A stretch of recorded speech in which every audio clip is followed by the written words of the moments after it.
sana hapa kwetu. Tunashukuru kuja kwenu kulia pamoja nasi. Tunashukuru kwa upendo wenu kwa mtoto wetu.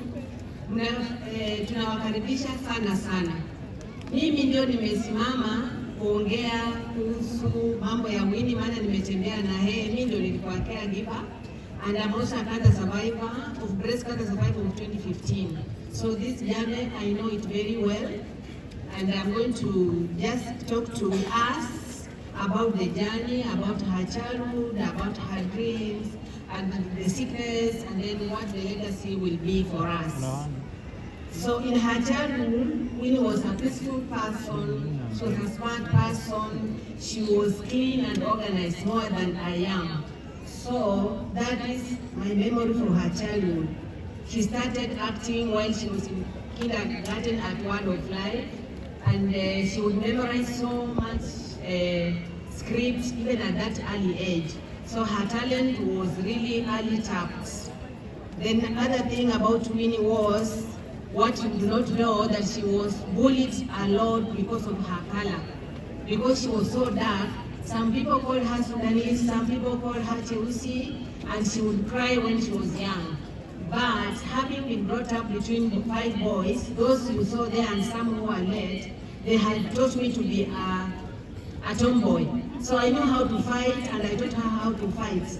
The other part of Winnie that you saw that could fight, she was not born with it. It is me who taught her, because she had to survive the bullies. And then the other thing that we realized when she was young, because of bullying, we bought her a toy or a dolly from Germany, which was so dark, which was so black. By then, we weren't having such dollies. We only had blonde dollies. They were Zungu with blue eyes, with blonde hair. So we wanted her to know that being African is so nice. And it really helped her to do that. Because out of that, she became confident in her skin. And then after that, after the bullying, now when she was adult, I'm going to talk to you when she became adult. She was a focused business person. She knew very well what she wanted to do. You know, like a parent would want someone to go to be employed, to get a salary. Immediately she graduated, she told me, "Mom, I am not going to be employed. I will not be employed. I am just going to work with my hand, and I'm sure I'm going to make it, because the employers pay you so little." Another thing was, when she was an adult, she made gifts. Because she was a talented person, she made gift cards, she made thank you cards, and she would sell them to give herself pocket money. And when they started Jukwa the band, she was among the people who was branding it, and she really did well. She would sew her own clothes and sew the members' clothes, and she did not even go to the college for sewing. But at that age, she would still sew.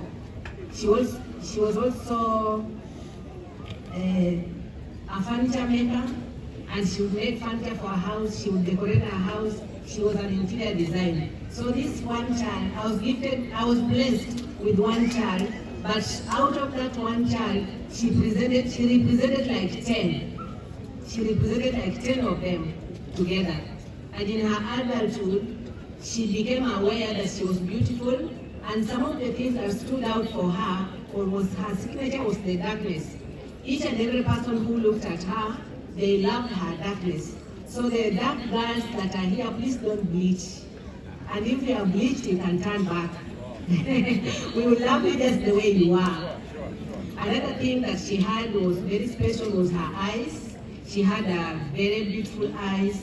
And another thing that was an asset but became a liability at the end of it, because she couldn't let it go, was her breast. As you have seen in her pictures, she had this beautiful big breast, and telling her just to cut it was a very difficult thing for her to come to terms to.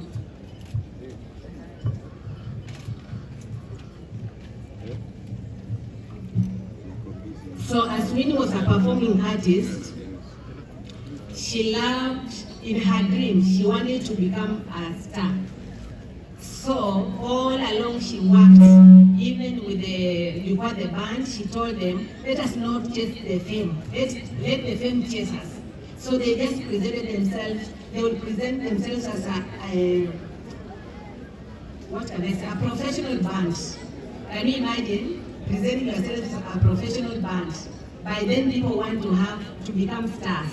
So out of that, because they branded themselves well, they were able to be hired by companies like the likes of Safaricom, and they would really pay them well because they presented themselves as professionals. Her highest achievement was the Dida series, where she played the Dida role. She said that she didn't like the role in the beginning, but the role gave her mileage. We thank you, the media people. We thank you, Lulu, for having given her that chance. People loved the character of Dida, and it was almost her character because she was exactly like that. Whatever she acted, you wouldn't separate the Winnie and Dida. The two of them was one. Another thing that she did was she was very creative, and we used to fight sometimes because she'll come and turn over my house and throw away things. She will tell me, this is too old, let it go. And me, I'll hold on to it. I don't know what troubles the creative. They don't want to do something over and over. She will come and she'll just look for trouble to trouble herself by doing and redoing it and rebranding it. So I came to know that the disorder that she had was called, in her DNA, was called creativity. So for the people or the parents who are here with children who are creative, just let them be themselves. Do not force them to become doctors. Do not force them to become engineers. Just let them be what they are. Her motto was kindness. She was very kind to each and everyone. She treated each and everyone with respect. Even her house manager is here. I tried to tell her to remain in the house, to keep the house for me, and she was crying and lobbying around. Hey, Nyanya, why do you want me to remain? Me, I want to go. I want to go and see my Auntie Dida off. So she really loved people, and she related well with each and everyone. Even the border guys, they took to guys, they still call me, they gave me contributions, they still condole with me, her friends are here. She would relate with each and everyone in your capacity, at your level. So I'm going to talk about her legacy. Whatever she achieved, the 31 things she worked with the Estee Lauder. They worked together with Estee Lauder and the national company, a beauty company, to run the 31 days. They had reached to her while we were in Turkey that she does the same again this year, but it was never to be. So her other work that she did was carrying on the cancer awareness. Not so many people have gone through cancer and say about it. It's like a taboo kind of. It's very rare. Even I came to know later, some of my aunties or some of my cousins and my relatives are here, they had gone through the journey, and yet I had not known at all. But out of that, they became aware and they started talking about it, they started encouraging her. Thank you so much for that. So she has this legacy that she's leaving behind that I'm going to carry. And this legacy is about the foundation. You have had people here who have said that foundation we are going to carry out. We had started the first phase by paying for people who are cancer sufferers, the NHIF. Because by paying for one NHIF who is not able, you are able to take that person through mileage of about maybe 8 chemos and other tests should be covered. So she was paying for people the NHIF cover just to give a hand back to the society. So she had started a documentary for taking care of the cancer patients. We were to make awareness, the family members, the caretakers, what it takes to be a caretaker. As for me now, I have been a caretaker and I have been a cancer survivor. So I know that journey very well, and I'm going to carry out that legacy. We are going to complete the work that she has started, hand in hand with the people of the foundation. I'll be there for you fully, because I understand the journey as a caretaker and I understand the journey as a survivor. So in her sickness, I'm going to talk about her sickness. She had a cyst in her breast when she was about 14 years, and it got us worried. After being tested, it was found to be benign. And then we stayed for a long time. Again, it was still there. We were going to Aga Khan Hospital. They tested again, it was still there, and it was benign. And then they said, no, it will disappear maybe when she gets children or when she grows up. But it never went away. At a certain point, she was worried because it kept growing. So during the corona time is the time that she realized, around that period, that all was not well, because she would get her periods and be in pain, and that in the breast. So until after the periods, then the pain would go away. So it became so bad at a certain point that it never went away. That's when she went for tests, and it was confirmed that it was cancer. So at that particular time, she didn't want each and everyone to know about it. She said that she doesn't want pity parties because people would bring her down. She wanted to be positive, she wanted to be focused so that she can get well faster.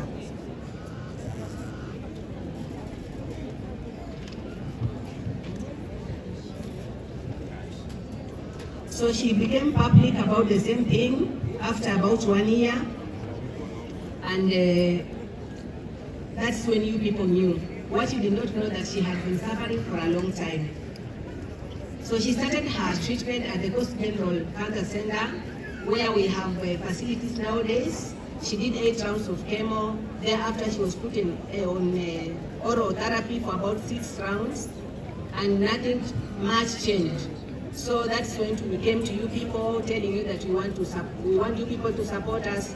We want you to work with us, and you were really helpful. You came through for us, and you enabled us to go to Turkey, where we were given treatment. She got 9 rounds of chemo again, and then she was still put on oral therapy because cancer had not cleared in every part of her body. By the time we went to Turkey, it was in brain, it was in the both breasts, it was in her lymph nodes, it was in the lungs, it was in the stomach. So after the treatment in Turkey, it had cleared from the lungs, it had cleared from the stomach, and the brain. They did what is this, cyber knife. So it kept it under control. But the other parts, when we came back, it started growing again, and then it forced us to go back. So on the 3rd month while we were here, because we had worked out the cost of being there and coming back, the cost of coming back was lesser than the cost of staying over. That's why we came back. So she deteriorated in the 3rd month, and that is when she did her last video, that you people came through for us, and we were able to go back immediately.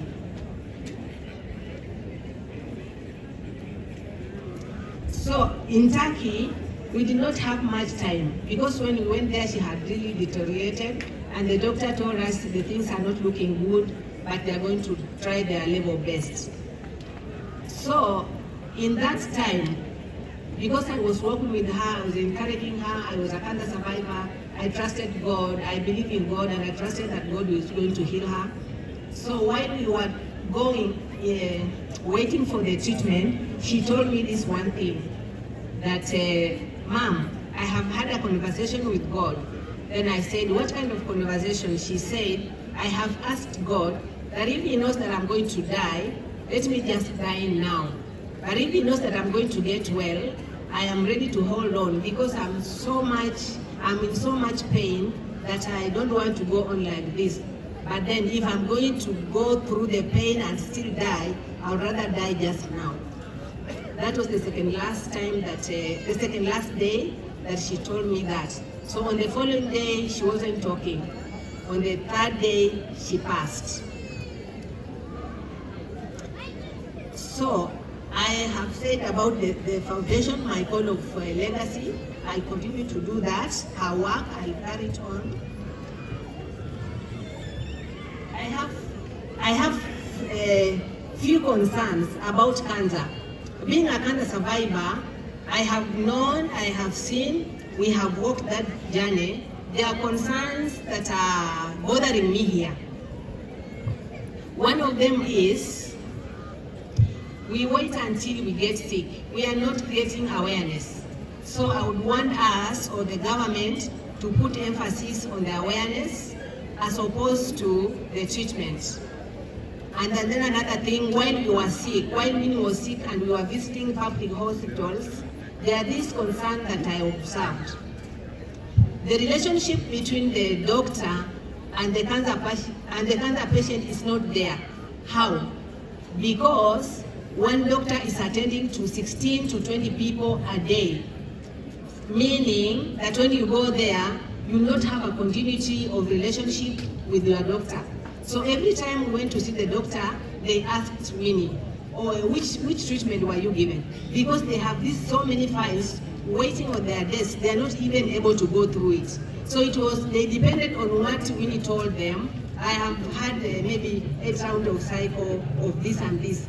Then I was asking myself, what about the people who do not know what they were treated on? What about the people who do not know how to read or how to write? So what will the doctor do? But then, that was that. Apart from that, these very doctors have private clinics. So imagine a doctor coming in at 8 and leaving at 2 to go to their private hospital and handling 16 to 20 people. What kind of service would you expect out of such a service? It means there's a disconnect. So my solution there is let the government pay the doctors well, and let the government ban the doctors from having private clinics while they're still working. Of whom are they working for? It is us. Why are they getting our money and not giving us the best? And the government is aware, the government sees it. So this place where we go for treatment is the place they get their patients to go to their private hospitals, those who can afford it. And it's not a good thing. Those are the things that the foundation will have to address in regard with the government in relation with how cancer patients are treated. Another thing that I want all of us to be aware of is the process that we farm with. Because we farm with these fertilizers, some of the fertilizers have been banned in other countries, and yet we are using them here. Then after the harvest, there's this preservation process that they do. They have some chemicals they put in the food, and this food ends in our body. So if the system is compromised, for sure, I can assure you, you are a candidate of that disease. You might be well now, even the farmers who are here, you are well, you don't know what will become of you in 5 years' time. You don't know what will become of your daughter, because the food that you produce, you don't eat the whole of it. You go and sell. The people who are trading in the business of food, the chemicals that you are using to preserve the food, know that it is ending somewhere. It might not be your daughter, it could be your daughter's maybe child. So these things we have to be aware, all of us. We have to start working hand in hand. It is something that is so bad. You people, if you have never gone to a cancer place, just go and visit and see how many people are there. And that will be only one place. So I am sure that this will be addressed. And finally, I'm talking about the people who are given the mandate to take care of the processes. The people like caves and those kinds, just to see that the production of food, the storage of food is done in a proper manner that will not destroy lives. So memories. I want to remember Winnie as a very creative girl. I want to remember her as a very positive person. I want to remember her as a very strong-willed woman. Whatever she went through, I could not have gone through it myself, because my process took so short. The cancer that I had was discovered in the first stage, so the treatment really took very short. And look at Winnie, it was discovered when it was late. She started the treatment when it was late, and it took 3 whole years and took her life away. So please, please, please be aware of yourself, be cautious, and stay healthy.